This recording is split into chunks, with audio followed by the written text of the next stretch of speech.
Afternoon, Pete here. Just on an afternoon walk with Stanley.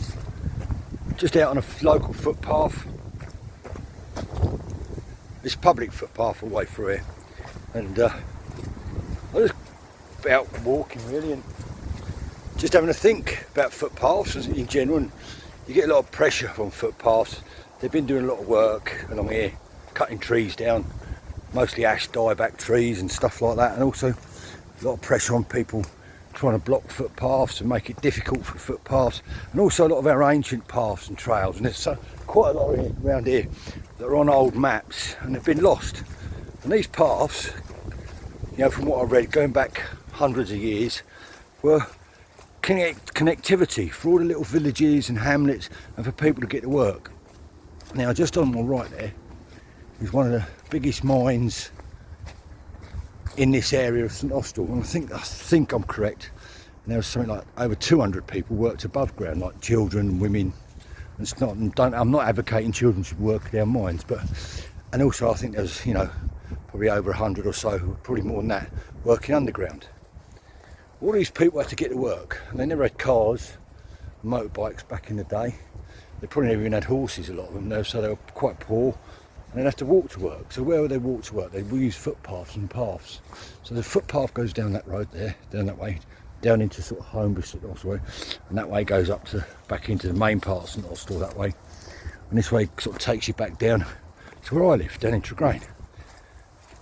And it's important wherever we are that we keep these footpaths open for people to use for enjoyment, more so for enjoyment these days. But they still add a value, in my belief, that footpaths and paths should be open to the public so we can get around. You can cut off loads and loads of ground or distance by using footpaths. It's quite surprising how quickly you can get from A to B on a footpath, whereas if you went around the roads, and probably in years to come, I don't know, as transport gets more expensive, we might start using footpaths more for their purpose, what they were designed for. But I think it's vitally important that, you know, that we keep the freedom to use these paths. And it would be sad, you know, if we lose one. I mean, there are always people trying to change the routes of them, and a lot of it's for their own selfish uses.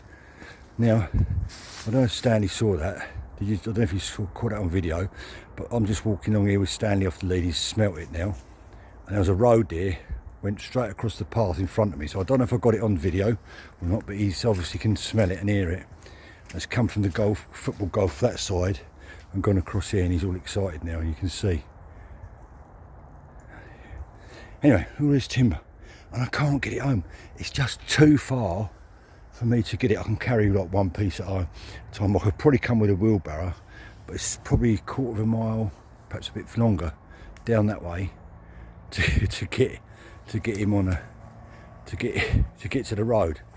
I'm just waiting because the last time I come down here it did that. There was 3 roe deer jumped down in front of him. So I don't know if I caught it on video. Come on, Stanley, this way. What's this? Let me throw a stick for him. Here, Stanley. Whoa.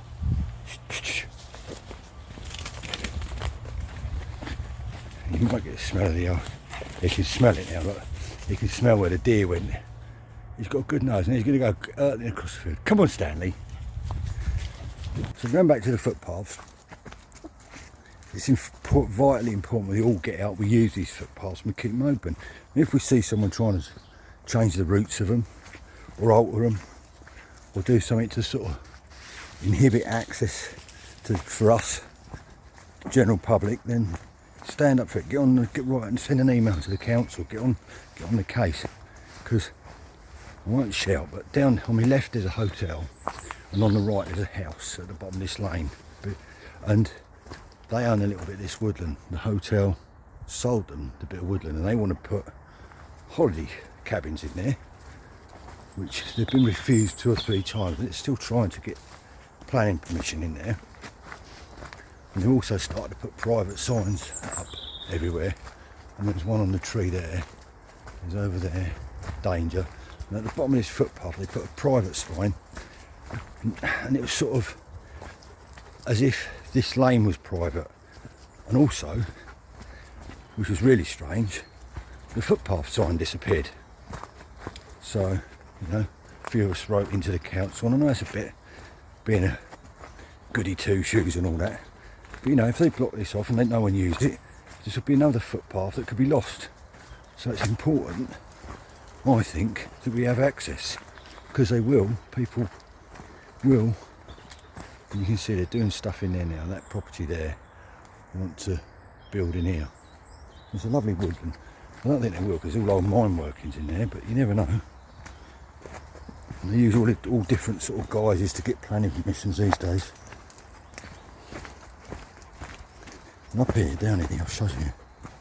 They've actually put a sign on the tree here. Someone's bent it. Now, they put a sign, private, keep out.